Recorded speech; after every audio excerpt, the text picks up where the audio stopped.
Ôi, thế nó không đi này thì cứ nghỉ mình các ảnh là được. Vì thực ra là anh em mình Ở trong phòng em cũng chụp từ trên tầng vào. Ừ, được. vấn đề đó thì có hình ảnh ok. Vâng. Thì anh em chỉ ngồi một tí xong rồi vào công việc thôi. Như là mình có hai căn. Dạ em có hai căn.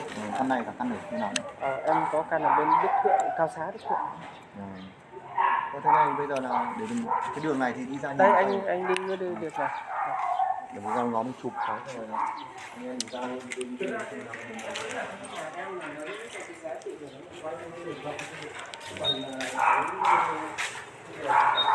Nó sân nhỉ.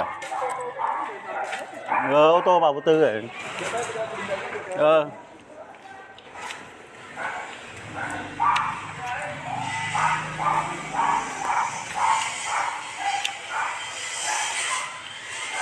đi khảo sát nhà miễn phí.